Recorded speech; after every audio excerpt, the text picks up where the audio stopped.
Welcome to DJ ไม่ต้องเป็นแฟนเก็บไม่ต้องทนเจ็บกับความเหงาไม่ต้องเป็นน้อยใครเขา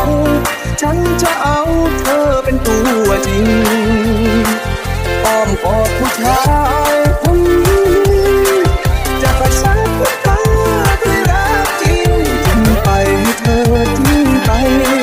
ฉันที่มีวันนี้ฉันขอเธอเริ่มต้นใหม่